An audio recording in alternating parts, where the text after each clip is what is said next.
Thank you so much to everyone for joining us. I'm going to ask everybody to mute your mics just so we don't have background noise. We're going to have plenty of time for Q&A, but let's go ahead and mute our mics. I'm just going to dive into this. I did put a little bit about Betsy on the event, so I'll read that in just a second. I do want to do a couple announcements first. We will be sending out the ballots tomorrow for the supporting membership treasurer. And we are only going to do it for 7 days. We've been doing it for 14 and people said that was too long. I put out a poll. People wanted 7. So we're doing 7. So, please make sure that you vote. Also, tomorrow is September 1st. It is entry closes tomorrow for the national, for confirmations, sweeps, obedience rally, and junior showmanship. The other performance events are a little bit longer, but everything closes for the primary events tomorrow. So don't miss out. Yes, it is a little bit earlier than what we are used to, so please don't miss out. And there's a puppy right there with Oleg. Okay, without further ado, I'm going to jump on into this. As I said, thank you so much, and thank you so much to Betsy for agreeing to be our speaker today. We've been having the discussion for several months to try and get this to happen, and finally got it on. But as we know, for over 20 years, Betsy has shown and loved her Beagles. She has the kennel name Barrister Beagles with her partner, Dennis Dollar. In her spare time, Betsy is an attorney and is currently the managing partner of Wolf Haldenstein's San Diego office. According to the Manifold family legend, and for those of us who got to meet Betsy's parents and father, oh my gosh, what a delightful man. I miss him so much at Aldi.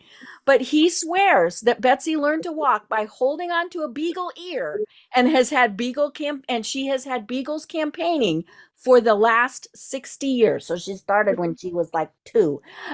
So without any further ado, I'm just going to go ahead and turn this over to Betsy. So thank you so much, Betsy.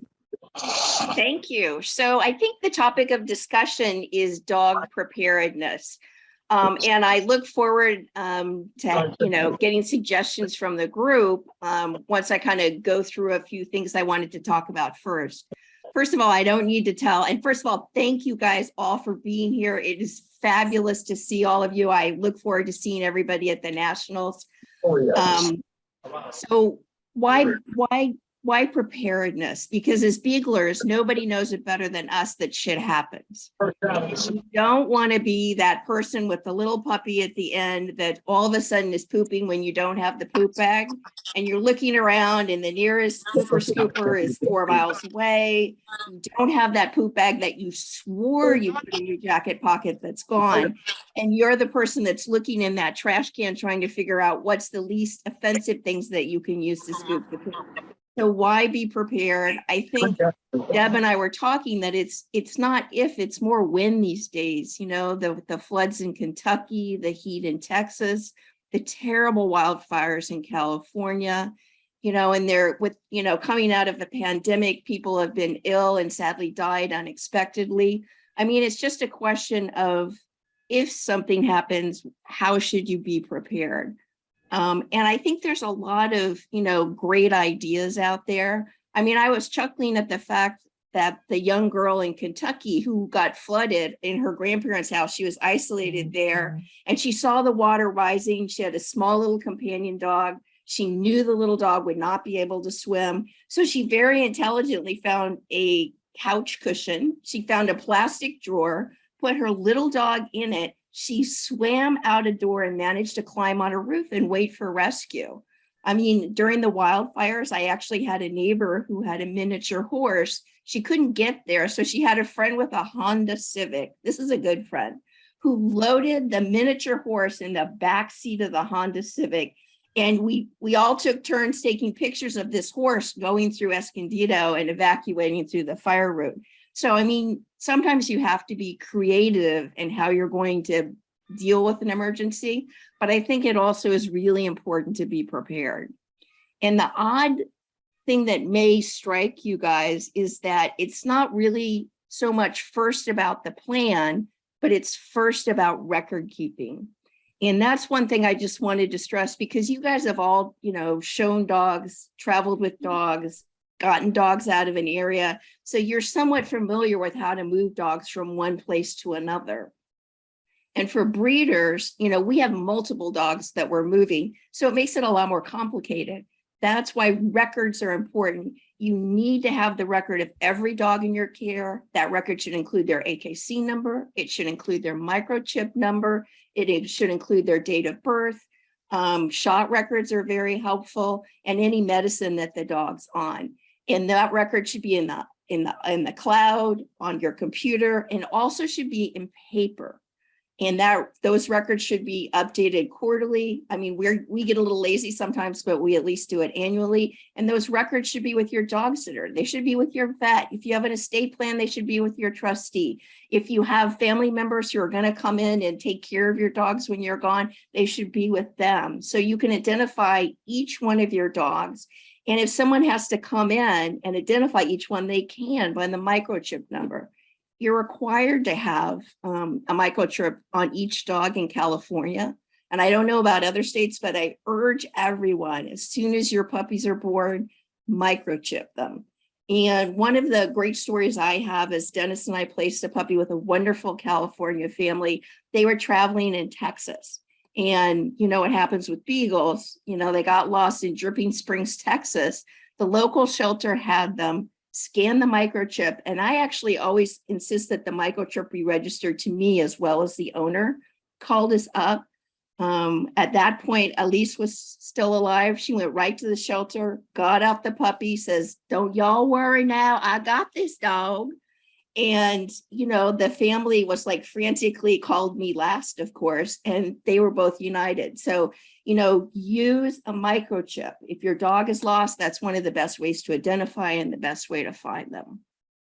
So have the records, spread the records everywhere they need to go. And the next thing, once you have your good records, and, if a lot of us have dogs that are co-owned, some of us may have dogs that we don't own at all. I mean, you may have a bitch in season that you're just breeding. So, you need to make sure the records show who the co-owners are. And if you have any written agreement with that co-owner about what happens. So there's a couple of things that sometimes Dennis and I do. So for example, there's two ways to do this. If you're the co-owner and you have the dog, you can have a signed certificate, a signed registration that's signed by the absent co-owner. So if something happens to the absent co-owner, all you have to do is sign your name, do the registration, and the dog comes to you solely. That's a way that you don't have to worry, no muss, no fuss. Some people prefer, if the ultimate plan is for the dog to come back to you. I mean, I have co-owners like Sean and Bobby Roble, for example. We would take dogs back and forth from Arizona to California, and who was ultimately going to keep the dog wasn't always clear. So we would do it such that whoever doesn't have the dog has the signed certificate. So if something happens to the person that has possession of the dog, sign it, register it, and you have a shot at getting that dog back, as long as there's some sort of written agreement that says, "This is my dog." So every time we place a dog, especially if there's a co-owner, it can be in an email, it can be in a text, it can be any way you want to do it. It's really a good idea just to document it. And John Woodring and I used to laugh because sometimes I would have a dog of his for 8 or 9 years. And I'd say, John, do you want the dog back? Am I placing it? What are we doing? And he was like, holy, 10 years ago. Now it's 5 years ago. I don't remember what our agreement was to you. So we would just do these little tiny back and forth, like, this is what's going to happen. This who pays for the shipping. So there's no, it's a friendly discussion of what's ultimately going to be in the dog's best interest. So once you have your good records, your trustee has them if you have a trustee, your family member has them if they're the ones that are going to come in, your dog sitter has them, your vet has them. It's just like, and there's a binder in your house that has them in paper along with any agreement. So if anybody comes into your house, they're going to know what to do. So you got all your good records in place, all your dogs are microchipped. So now what's the plan? In California, the prime example usually is a wildfire. And as dog owners, we generally know how to load a van, pack a van, and know all the things that the dogs need to do. So in a wildfire, we sometimes have minutes to get out. So Dennis and I always have the van somewhat pre-packed. We have things right at the entrance of the garage. So if we have to get away in minutes, and it does happen, we know where the leads are right there, the crates are right there, the packages are right there. We, it sounds silly, but we practice that we could evacuate in 5 minutes or less, because the problem is nobody wants to leave their dogs behind. And the hope is that's not going to happen. But that in some ways is kind of an easy plan, right? You're at home, you hear the emergency, you can load your own dogs, and you can have an evacuation plan of where and how you're going to go. For us, for the Beaglers that are familiar with, going and showing, that's a fairly straightforward plan. And I'm guessing most of you could get out of your houses fairly quickly because you're used to showing and going. That's not a problem.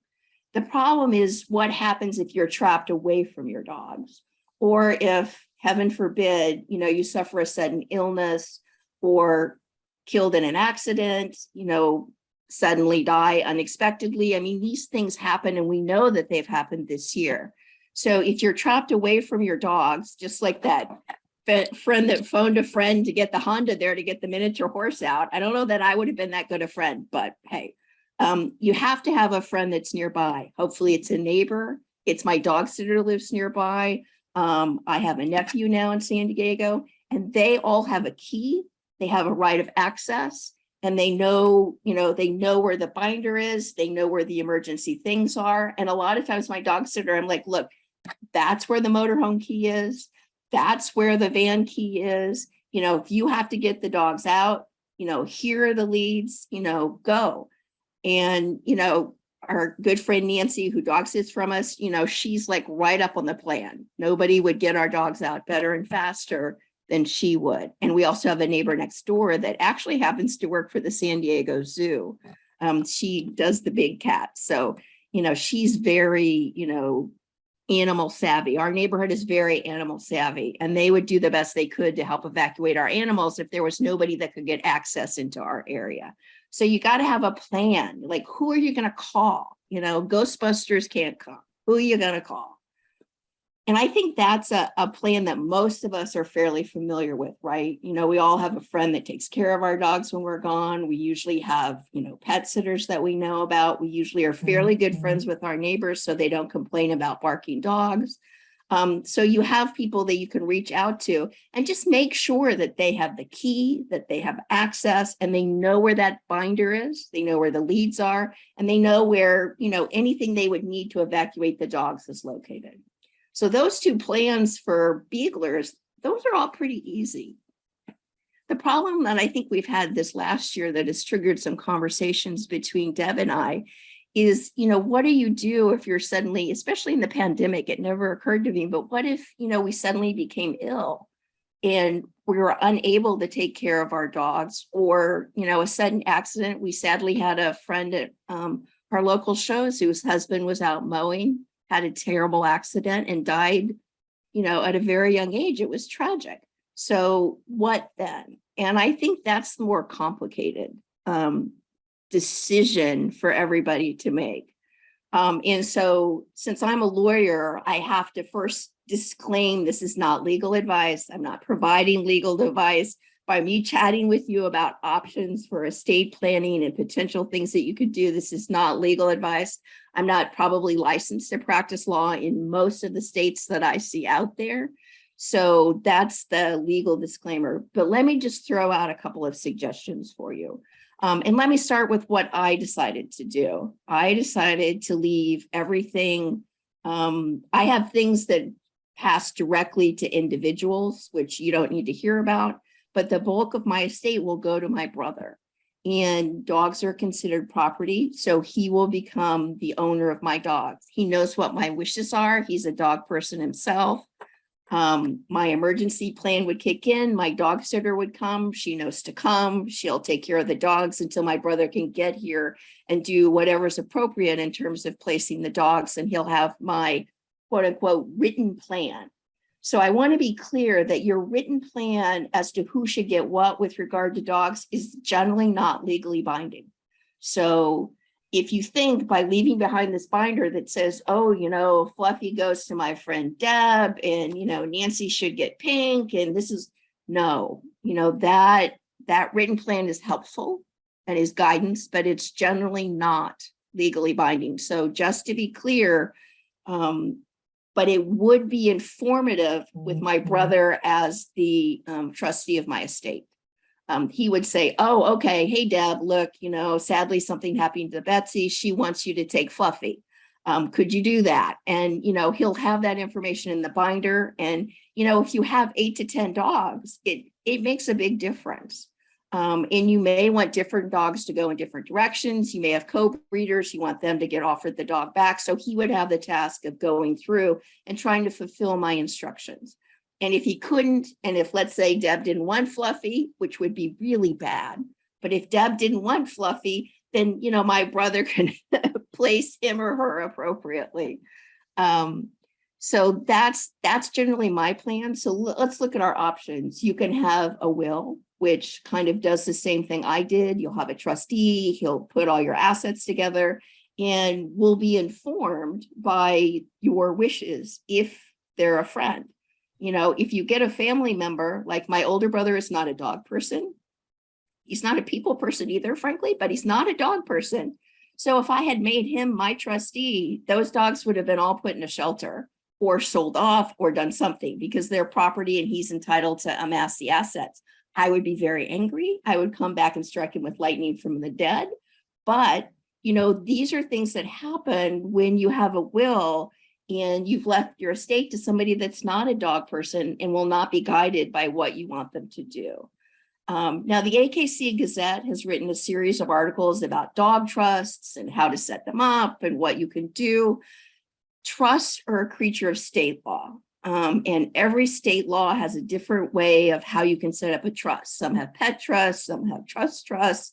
Some say you can, leave money to your dogs and then, leave them to somebody else. Some say you can only have a trust if you then do a dog charity. So you can only do it on the dog. I mean, every trust is different. So if you want to do a dog trust, it personally would not be my favorite way to do things because quite frankly, most Beaglers don't have sufficient assets that it makes a trust worthwhile. I mean, trusts are expensive to run. Trusts are expensive. You have to have somebody administer it. You have to have a fiduciary. I mean, it's very expensive. And, most of us, including myself, we don't have the assets to set it up such that we would want to set up a dog trust. But there may be people in the fancy out there that have substantial assets that want their dogs cared for, and that's what they would do. But in order to set up a trust, I wouldn't just go and get a form. You're going to have to go to a lawyer. I mean, you can't kill them all, as Shakespeare suggests. Every so often lawyers are a necessary evil. So if you really want your dogs to go to the right person, you really should consult a lawyer to perhaps get a will or set up a trust or figure out a way that you can make sure that your dogs will get distributed and placed the way you want them to. So, for example, if you die in what's called intestate, that just means that you've died without leaving a will or leaving a trust. So it happens. Again, that's a creature of state law. But if, for example, I would die without having left a will or a trust, they would first look to my parents, who are now sadly deceased, and then they would look to my brothers. So you would get my two brothers, fighting over, what happens to Betsy's dogs. And you would have the brother that hates dogs with the brother that loves dogs and the two brothers that don't get along. So, to have my estate go intestate would be a real problem. And I suspect that many dog people in the fancy, especially dog breeders, I think many of them may not have a will, may not have a trust. And if they die, that's exactly what happens. And even though you've left a written plan, if the person that, if you're a husband and everything goes to the wife and your wife knows the plan, you're all good. I mean, and if I only had one brother and I went to the brother that loved the dogs, he would probably follow my directions with regard to the dogs and they would all be good. But that's unfortunately what doesn't happen. And that's why we get these unfortunate situations where somebody dies without a will or a trust. Family members step in and, all they're doing in a bad situation is trying to marshal assets, which may mean putting all your dogs in the Humane Society. It may mean simply calling family and friends and saying everybody take whatever they want. And it will be irrespective of who owns the dog, the co-breeders, the co-owners, etc. They're just placed because it's like selling the sofa. That's how it's treated when somebody dies. So those are kind of the options that you have. And again, the AKC Gazette has like several articles on trusts, which are very interesting. To me, I don't think that would work for most people unless you have substantial assets, but a lawyer in your state could tell you what kind of trust could or could not be appropriate, or how your will should be stated so that your wishes are met. And the AKC also has a very interesting FAQ for, what happens if, my husband dies, my wife dies, the co-breeder dies. What do I need to do in order to get, if I haven't done my signed certificate little thing, the signed registration as, Dennis and I do, what do I need to do? So if you have an estate, you need a trustee appointed, then the trustee can sign and transfer the dogs out, which means you've gone to probate and a trustee has been appointed. Sometimes, especially in California, for example, if you don't have a certain amount of assets, you don't have to go through probate, because probate requires, if you have an estate, and I don't know what the dollar amount, I'm making this up. If your estate is, for example, less than 50,000, then you don't have to go through probate. It can go directly, and you don't have to pay the fees. If you have a multi-million-dollar estate, then, California wants you to probate that estate because there's all sorts of fees and taxes involved in that. So, that makes the difference in, how you would structure things. But if you don't, and I suspect that many of us are not going to, would have families and friends that don't want to put our assets through probate if they can avoid it. And I've had friends that have asked me about that. Do I have to do probate? Do I not have to? It's a creature of state law and kind of, I won't say what you can get away with. But if that happens, then you have to do what's called a relative document. And the AKC has a form that you sign that shows you're the closest relative and would be the inheritor of the estate. And then you can sign the document. So for example, if I died intestate, my estate doesn't have to go to probate because I've spent every penny I have on my dogs. Then both my brothers would have to sign an AKC registration that sent, the dogs wherever they needed to go. So that's kind of like dogged preparedness in a nutshell. And I'm sure other people out there have other ideas. I'm happy to try and answer questions if I can, but that's kind of like how to be prepared in a nutshell. And I think it covers a lot of the topics, Deb, that you and I talked about. Right. It did. And thank you so much. I mean, this has been such valuable information. I think with Carol Rutherford and the situation that we saw there was obviously it was very sudden, unexpected, and her sister, who was the person in charge, decided not to follow her wishes. What can be done in situations like that? Well, the only way, I mean, that's the problem, is the written plan that you may have is not legally binding. Mm-hmm. So you really need to appoint a trustee, or you need to appoint some sort of independent person that will follow your wishes. I happen to know my brother's my trustee. He's a dog person. He will follow my wishes, but you need to appoint a friend, a family member, somebody that will follow your wishes. But on the other side of that, once you're gone, if they're not willing to do that, there's not much you can do about it, other than to, try and establish a dog trust, which I think has a lot of problems and is very expensive. And I don't find it to be a very practical solution. But, that's why I wanted to make it really, really clear that your wishes in this written plan are not legally binding. And if somebody who becomes your trustee or inherits your estate decides to do it differently, there's not much you can do. And I think one of the other situations is if there is, an absolute emergency and they've gone into, say, your home, they, the police, the fire, the whoever, they don't know what to do, and so they're probably going to take, your animals to a shelter. And so, you need to have something written, obviously, that somebody can very quickly say, no, nope, nope, nope. But if it's not written, there's, again, probably not much that can be done. So that's one reason that microchipping is so important, because, if your dogs, and emergencies happen, right? And you may not be there to deal with what needs to be done. And the fire and police, they're there to just, God bless them, to try and, rescue dogs, which is very kind if they decide to do that. But you need to then go to the shelter and say, look, I have the AKC, I have their registration.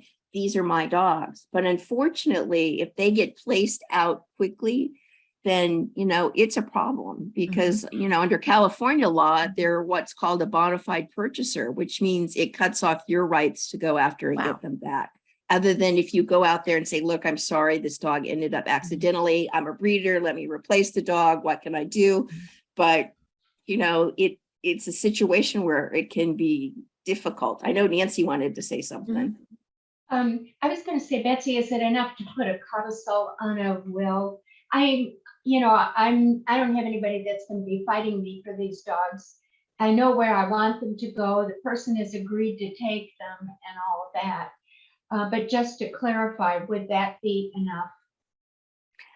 It would depend on what your state law allows. Sometimes, it might be insufficient to fulfill your wishes. It's really almost like you have to ask a trust and estates lawyer. It's like, is this enough? Am I doing the right thing? Will this get the result that I want?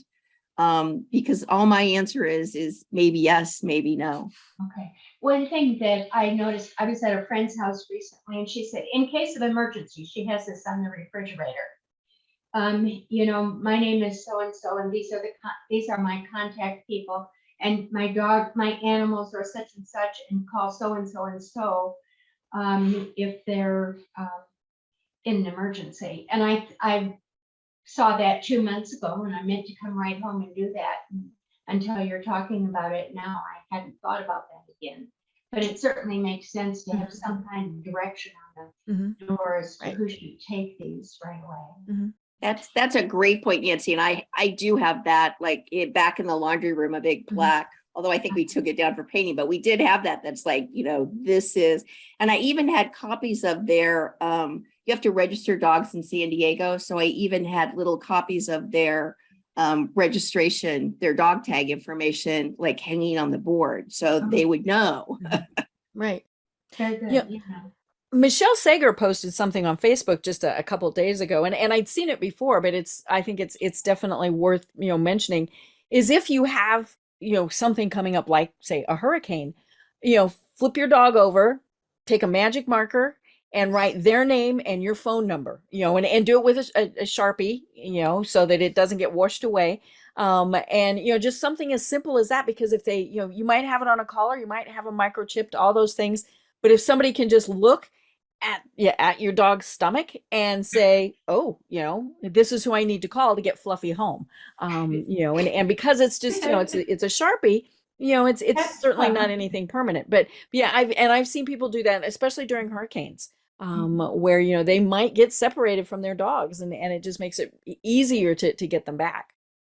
So during the last wildfire, which it's been a while, they were loading the horses up the way, and we couldn't get out until the horses were loaded up and out. And at the last minute, a young foal separated from the mom, and the horse truck couldn't wait. So all of a sudden, it's like smoke everywhere. I could hardly see anything, and I heard this tap, tap, tap at this back door. And I'm like, what the heck? So I'd open the door and see what's the door, and then I close the door. Then all of a sudden, I saw this little foal face like looking in, and I'm like, oh my gosh. So I had to get like a wet rag, put it over the foal's head.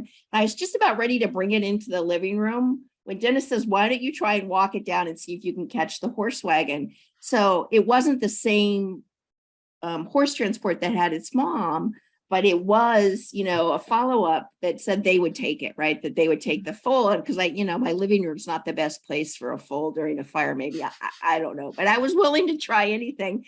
And they had this white marker and they had me write my telephone number on it so they would know where the foal was found and where the foal was being taken. Like they gave me their number and I gave them theirs. And, that's what I did, was a magic marker, and they got reunited again. But that's a great idea. Some people tattoo their cell phone number on the ears too. People may think that's a harsh thing, but I wouldn't mind. I mean, I know hunters do that, and I don't think I never had a problem with it. My grandfather used to do that. Right. Yeah. Especially if you've got beagles that you're running. We also had it mentioned that, you need to think about not just your dog, but, do you have a kennel name? Do you have frozen semen?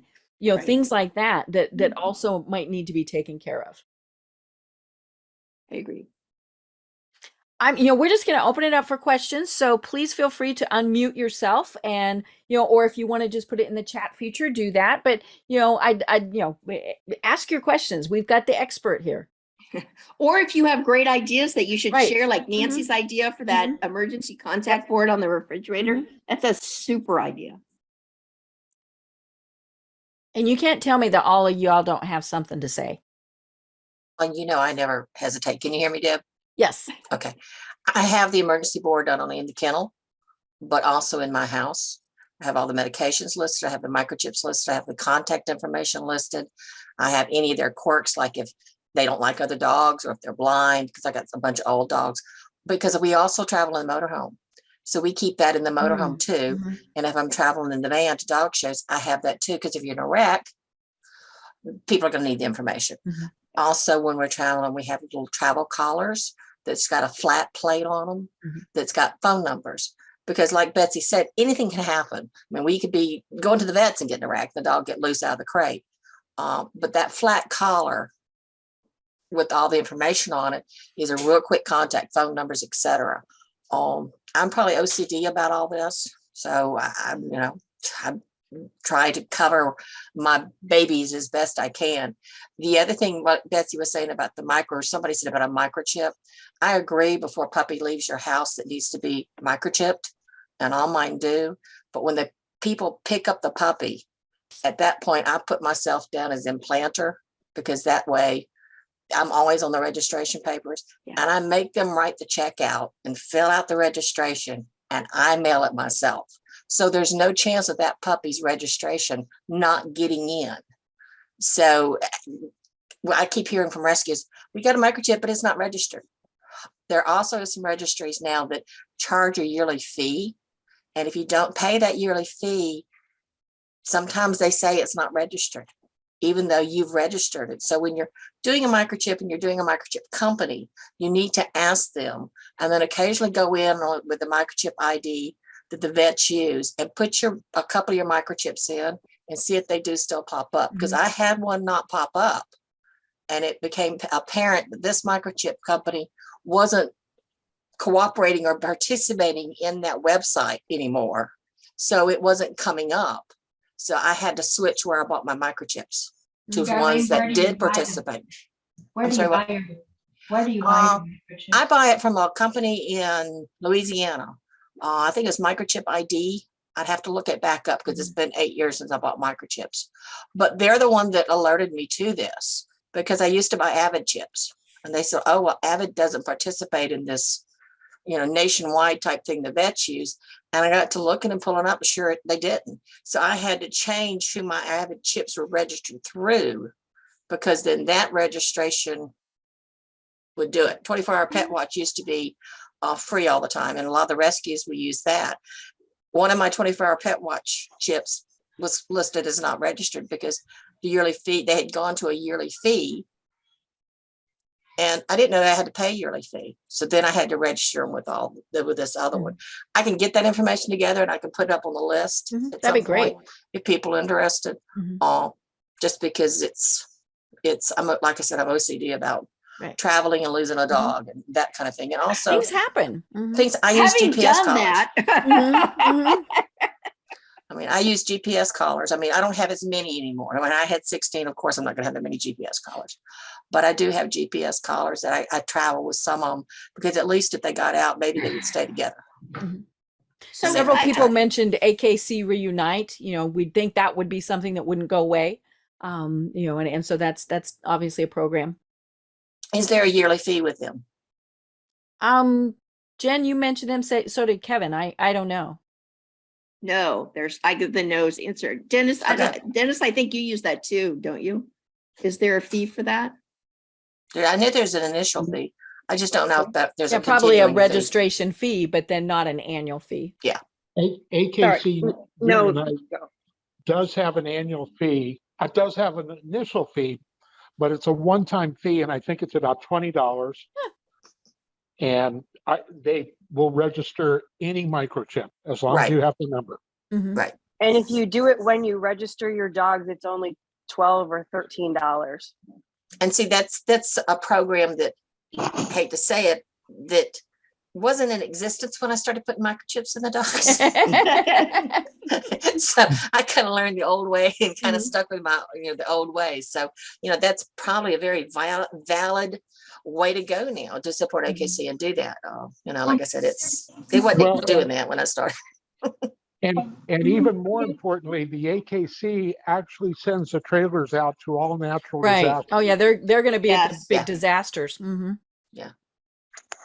Yeah, so I was going to say, we actually have a microchip scanner, and before we send the puppies out and the microchips have been implanted, we actually do check the scanner, and we do that for whenever we see owners, they come back and say, oh, will you check and make sure, because the chips can migrate. So, we routinely check to make sure that the chips are where they're supposed to be. Even with Gable, who's like, 14 years old now, Dennis. I saw Dennis checking the microchip before he went to the vet. I'm like, really? You think Gable's going to run for it? That would be something. But no, we make sure. And the other thing, Darlene, those are all great points. And thanks, Jen, for chiming in about the AKC Unite. That's very helpful. It's really important to keep leads where the dogs are. I mean, like when you have dogs back in a kennel, the leads should be there. When you have dogs in a car, the lead should be in front of the crate, because we've had, colleagues that have had like a sudden fire in a car and you need, or a motorhome, and you need to get the dogs out now. You need to be able to open that crate, have the lead, get them out now. So you need to make sure dog and lead don't ever get separated in this, dog process. Well, and I'd even go further to say at all doors, to your house, because, we've had times where, somebody's gotten out and I've gone bailing out a door and thought, okay, and then what am I going to do? Right. Obviously you could pick up and carry, but what if it's multiple dogs? And so it would have been, smart for me to have grabbed a handful of leads to go off. And these are Beagles, folks, a handful of treats too, to say, come here, right? A couple people pointed out in the chat thing that international microchips, might have some issues. So if you've got those, please double check and make sure that, if you're sending a dog international, if you've got a dog that's come from international, double check on the chips to make sure that wherever they're going, those systems can read those microchips.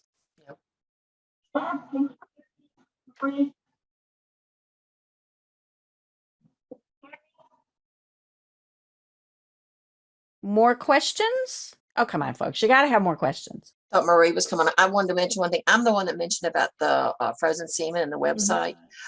When I was with the lawyer doing our big, huge thing that we had to do for our will and placement of the dogs and everything, he specifically said you need to address who gets your frozen semen, who gets your registered kennel name. He said, if you have a website up, who has right to the domain name, who has right to the websites, which is something I had not even thought about. And he had me list every single dog and who it would go to. And we left a certain amount of money with every single dog. And then there's another thing at the bottom saying if this dog is no longer there, the money goes to blah, blah, blah. And if there's another dog, then this person gets it. I mean, he had me do like who my Beagle figurines went to, who my books went to, who my van went to. I mean, it was very, very detailed, because he was just saying exactly what Betsy was saying is if you leave it to chance, things can happen. You know, my executor has a copy of all of it. They know where all the stuff is at, exactly what Betsy was saying. And I think it sounds like that the lawyer that instructed me and urged me was probably on top of his game, because I literally had to put down who got every paperclip, so to speak, you know, if it had to do with the dogs. So if you're looking, I mean, Darlene, it sounds like you found a great lawyer. And that sounds like a really great plan. And for the rest of us, if you don't have a trust and estate lawyer, you know, you can go to the local bar association and they will, you know, do some recommendations. Most lawyers, you can do an interview for 5 to 10 minutes for free. And if you interview a bunch of people and you don't like them, then go on to the next one. Or, you know, talk to people in your state, because it's a creature of state law. Talk to people, you know, with it. If you're in California, talk to, like, I have a girlfriend that's a great trust and estate lawyer. I would recommend her in a heartbeat. So, you know, there's people that, you know, that can make the recommendation too. But if you just have no idea and, you know, don't like lawyers, and don't have anything to do with them for decades on end, good for you. But you can get a recommendation usually from the local bar association. Well, and also, if as you check with Betsy your said, kennel they are club. state specific. So if you move, make sure you update everything. Sometimes people in the kennel club itself.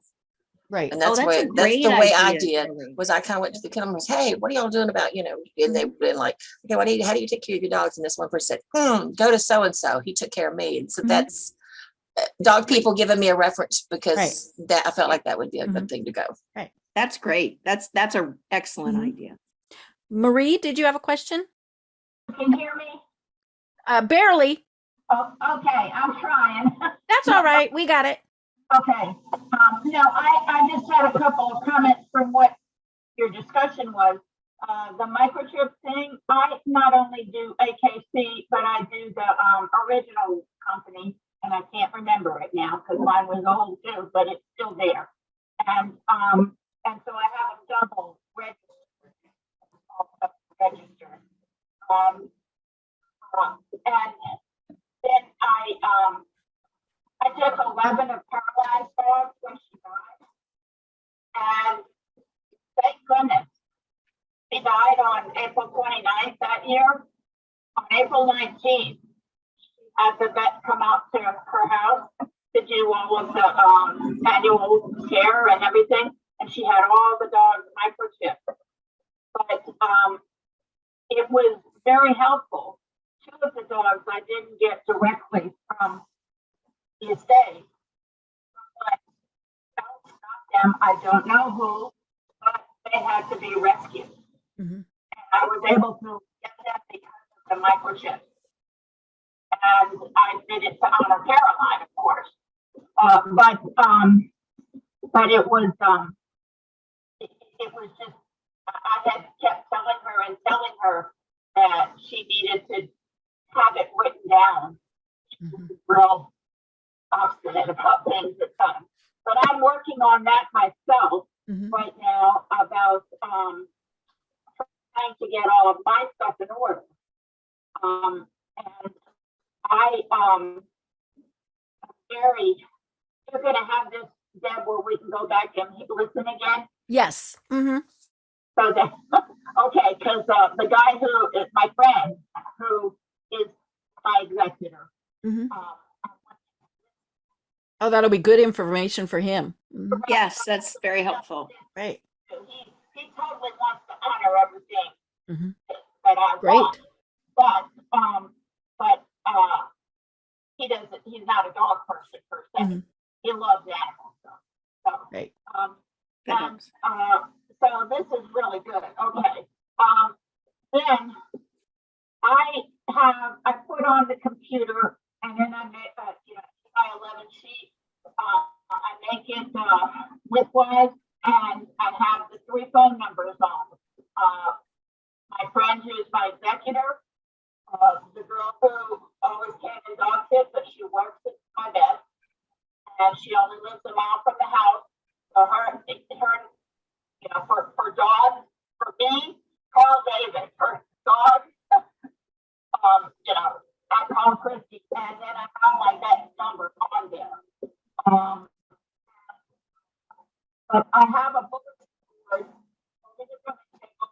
kitchen where I just have the front room, the middle room, and the back room, and the kitchen is the middle.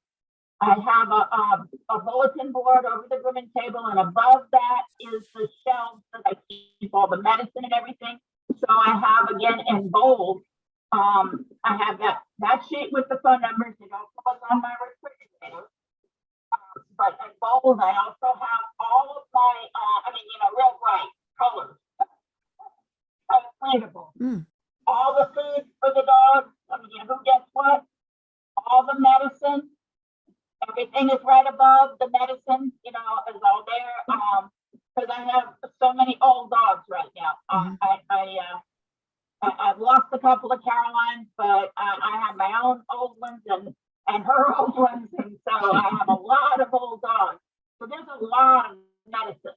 I have to update it like every other week if something changes. But I have it all posted, like I say, in big print. But it's on the computer, so I can reprint it out. Every time something changes, it's when I lose a dog.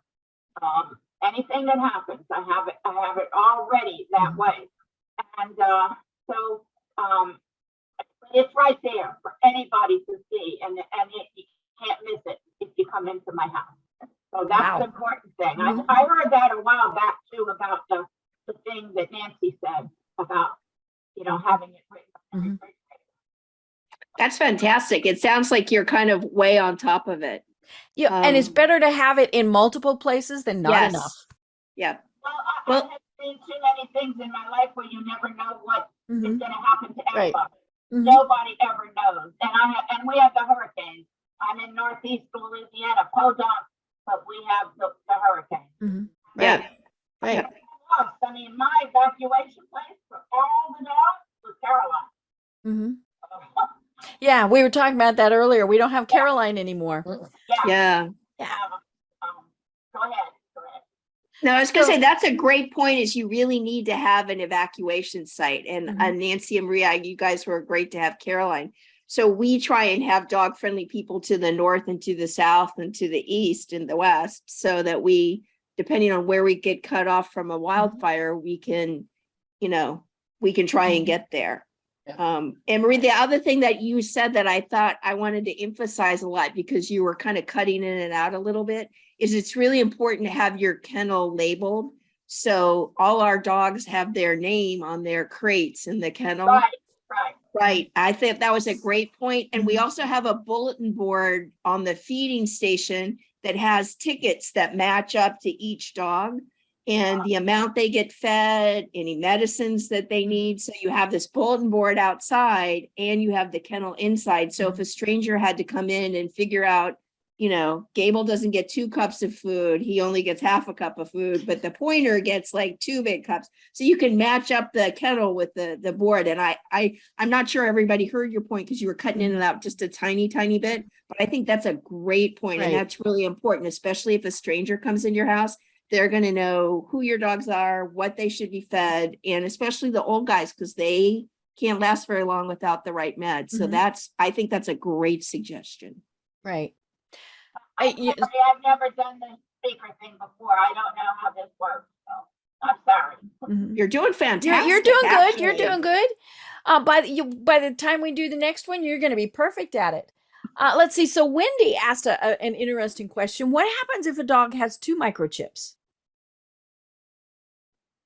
Which, that could happen. You sell a dog and somebody microchips it and so what happens if it gets scanned and there's 2? I would hope that whoever scans it contacts both. Yeah. Right. You would hope. I have a that dog would that do that. Actually 3. I have a dog that I imported that actually has 3. The microchip that's on his paperwork from the import did not match anything. So we were required to rechip him before he could be imported. And then at some point in time, that microchip stopped scanning with our scanner. So we had to put another chip in him.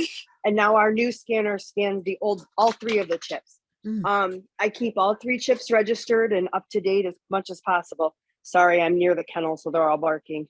I don't hear it. Yeah, I don't either. Oh, okay. My headphones must block it out. Oh, there they are. Now we hear 'em a little bit. It's dinner time. Now they're yeah, but yeah. Yeah. Another thing that I jokingly is, for those of us who have a vet that we use constantly and for years, my vet also knows and which of my dogs is what. And I've already talked to him about if they have to be boarded. And then there's a boarding kennel fairly close to me. And it's kind of like an at-home boarding kennel commercial. And she knows. So if the friends locally would have to pull my dog to get in a car wreck or something, then they know where to go because some of them are old and blind. Also, if we go on a trip, like say we're going to the casino for a couple of hours, I always worry if you get in a car wreck, who's going to know we're not back home? And the dogs could sit. Right. So I have a contact person that I'll text and say, heading out for a few hours. And then when we get home, I'll just put home. And if I don't put that home, that person knows then to track us down because I've got animals in the house. So if we're going to go for 4 or 5 hours somewhere or go out of town, so to speak, for a couple of hours, I always try to have a contact person that knows I'm gone and how to get in the house, like Betsy was saying, and also let them know when we get home. Right. You know, and you know, I'm going to suggest that if you have somebody that does that somewhere in the house, have something that is saying these people have permission to be in here, because you know, you never know, somebody else might see them and think, hey, they're breaking in. And you know, and we had to do that, you know, for our house sitter. We have because she accidentally set the alarm off. And you know, and it was like, oops, you know, and so we have, you know, the thing now that says this is who this is. This person has our permission to be there. Now, granted, it's just a piece of paper, but my assumption is most burglars aren't going to go to that extreme. So you know, they're probably going to be, and plus then it has our contact information on there. Right. And usually if there's a key involved, I mean, most police, if you come with a key Right. Or you know, the door code, things like that. right there, you know, you're. And if they have that piece of paper in hand, you know, not only have it in the house, but have them have a, you know, a copy of it so that they know, okay, call these people. Or, and then relatives or somebody they can call if you're in the hospital or, you know, worse, just to protect the dogs. I mean, do treat the dogs almost like you, some people don't have guardianship for their kids, but I would hope if you have children that you have it, you know, godparents or somebody. And that's pretty much the way you need to treat the dogs. Right. I would say too, to revisit who is getting which dogs periodically, because we all get older. And my best friend and I, when we were younger, our wills said that each of us would take the other's dogs. And now we're much older and probably can't handle that many dogs as anymore, or it would be more difficult. And so our wills have been changed so that she is to be in charge of placing my dogs, and I am to be in charge of placing her dogs rather than taking them into our homes as family. So as you know, go through these things, it's a good idea to, you know, double check and make sure that everybody's still on board with arrangements that may have been made, you know, years ago, and you know, health changes, people age, they're not as strong, et cetera, et cetera. And so we each have a part of our will that says what's supposed to happen and what principles we're supposed to use to govern, to place each other's dogs. Right. One other thing that was, and I just haven't, and I don't want to try to be hogging this, but like I said, I'm kind of OCD about it, is my attorney said that your executor has got to be able to afford if dogs need to be placed in boarding or if they need some available health care. So he said, make sure there's a fund that they can get money out of so that if they have to board it for a few weeks, so somebody can pick up the dog you've left them. Make sure that they know what the money's for and it's designated for that in a certain amount. That way they're not having to foot the bill, so to speak, without money available to them. So that's just another aspect to think about. If you've got, you know, 8 or 9 dogs somebody's going to have to keep for a couple of weeks, that could mean board fee, vet fees, food or whatever. They're going to need an avenue to be able to get some kind of funds, possibly, depending on the person. And that's a really great point, because especially very concerned about, you want to give somebody the power to and the money to be able to take care of them, because a lot of the unfortunate incidents that come up is when these types of preparedness have not been put in place. And you get a family member that's like, I'm not a dog person. I'm not going to pay, $3,000 for these dogs to be boarded for 2 weeks until people can come get them. They're just going to be, they're either going to be homed out through the Humane Society or somebody else. And, people have to make those decisions. So if you don't plan for them, as Darlene suggests, but that's like a trust and estate thing. You really need an attorney to Yes. set that up. Mhm. Don't You you need an think, attorney. Darlene? That was what our attorney set up. I mean, it's actually set up through our will. The will is just like pages and pages Right. of very details. Right. And we had to give them accounts and everything. And it's specific money to a certain person, and they've got detailed instructions, and Right. it's just real involved. And we did it as an addendum to the will. The general will is for the general stuff. And then he made like a codicil, I can't say it, or addendum. Codicil, yeah. Codicil, and that was specifically for all the dogs. I mean, it went over the dog van, everything, and it listed by detail. And in Alabama, that's the way we did it. It may be totally different, like Betsy was saying, in another state.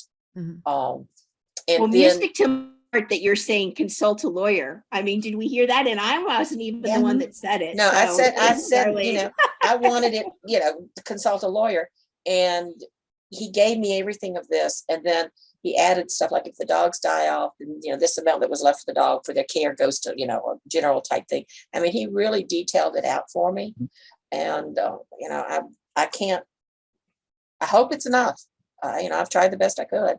I Mhm. mean, every year I get older, but I don't have that many dogs anymore either. So So Betsy, can I ask a question? This is Sure. about this business of getting older and all that. At when you don't have all these dogs anymore, a lot of personal information, your kennel history and so forth, it can be found on like your registrations and so forth, that kind of paperwork. So what is the recommended way of dealing with that kind of paperwork so that your identity doesn't get stolen via some of your pets' paperwork? So your suggestion is if you no longer have the dogs and you're down to a limited few, and you have privacy concerns about your information. Yeah, and you have big file folders full of previous dogs that no longer exist. So, obviously, being from an attorney's point of view, you put them in a place that's not accessible, like someplace that's locked, or you just destroy them. And I know it's rather sad to destroy this information about, but if the dogs are no longer alive, you may not necessarily need that information. And the AKC has these records stored generally electronically, as does some of the world pedigree sites. So if you're concerned about the privacy part of this and strangers coming into your home, I think the best way to do it is either, put it in a secure box or place it with somebody that you trust, or else, sadly, destroy it. And I know how hard it is because we have, boxes and boxes of ribbons and paperwork and stuff, and that we periodically go through to, get rid of. But I mean, I think that would be the most practical suggestion. If I've understood your question, I understand your concern. And I think it even really just gets down to mostly the registration. That's, the legal document that would be in there. All their show records wouldn't necessarily be something that would need to be managed quite like that. So. Fortunately, a lot of that, although for the older dogs, for the, the dogs, Nancy, that you and I might know, more recent within the last 10, 15 years, a lot of those records are available electronically. So, you may not need to store the paper copy, and there's a lot of that information in the clouds. Although I know Leslie Hiltz at one point, when I got a dog from her, gave me a pedigree that went back 20 generations, and I had to mount it on a wall to look at it. And there was like actually foxhounds in the pedigree, but it was really fun to see. Oh, it would. But One of our other Nancy says she has a comment. Yeah, can you hear me? Yes, there Yes. you are. Okay, so I just want everybody to realize that for the most part, all the written instructions are really great, and I've got all this documentation too. But I would venture to guess that most people who would come into my house, and I know this because I have too many dogs, that's why I don't walk my beagles together, because everybody thinks the beagles all look alike. So it's great to have written instructions, but the problem with that is, it's probably really good. And I know I help Jennifer Bell out a lot. She's got pictures of her dogs on her kennels. So just thought I'd throw that out there. Yeah, a lot. Everybody laughs because I can hardly tell my own dogs apart. So anyhow, that's all I have to say. I think that's a great idea. I mean, you also can leave, we have a scanner that's, readily available, but that requires somebody to scan the dogs, and that's a complication, right, Nancy? Some people, I've seen it in the chat, some people have when their dogs are not showing, they have collars with their name and a telephone number on them. So I think that's a great thing because, most people could not tell, we let our dogs out in shifts and everybody only thinks we have 4 dogs. So let's not tell anybody in the neighborhood. They think it's the same 4 dogs out again and again, and it's really not. So you're right, Nancy. I think most people that aren't beaglers couldn't tell them apart. Well, unfortunately, I have a standard poodle and a corgi, so those two are but the beagles, I definitely cycle them, so because people think they're the same dog. I'm like, great. Yep. The pictures is a really good idea, but they remember that the dogs age too. So at least every couple of years, those pictures need to be retaken and reposted because when your dog gets all gray, it doesn't look like it used to. So. Oh. Marie, Yeah, they can't go to the beauty shop like some of us. I know. Well, Marie, you had a follow-up? Let it happen. Yeah, my follow-up is that I have done this for many, many years. I get the colors where you embroider. I have the dog's name embroidered on it and the phone number. And I get it as soon as the puppies are old enough to have a, collar, or not baby collars, real collars. But when I'm showing confirmation, they don't wear them unless they leave the house. Mm. I have an exceedingly secure backyard. I know that's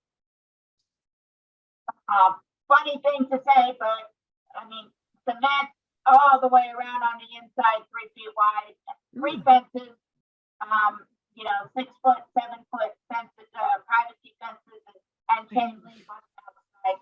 And so they can't dig out anymore, but they can't do it anymore, and they can't get out. So they don't have to wear the collars inside when I'm showing confirmation in my house and yard.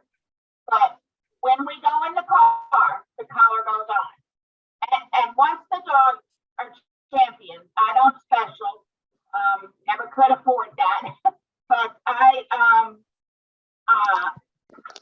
put the collars on after they get their championship for good. I know some people don't leave collars on dogs.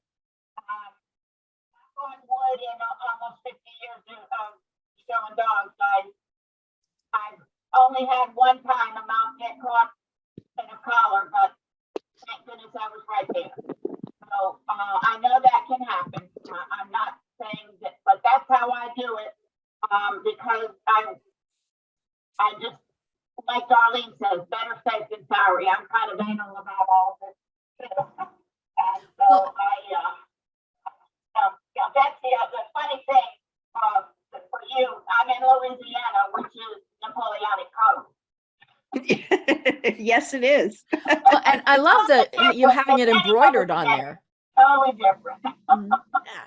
Very different. The only state in the entire United States that still follows the Napoleonic Code. Mm-hmm. Trust me, those lawyers have a full-time employment there. There's no other state that you can, I would have no idea what Louisiana law is, other than I would have no idea.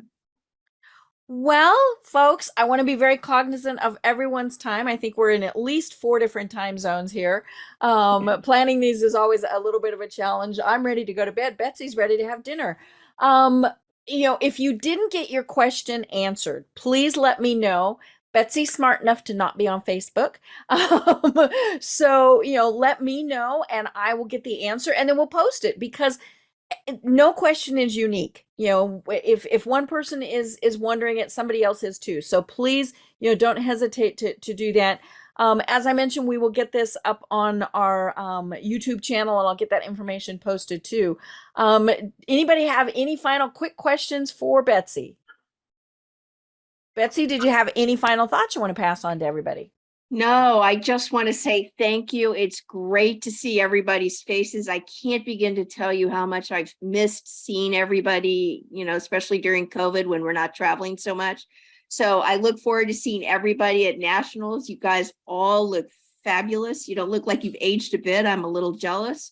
But it's so wonderful to see everybody, and thanks for your questions and for joining me tonight. It's been an absolute blast. Well, and Betsy, thank you so much. This is something that we probably should revisit every year, just to remind everybody that we need to be doing this.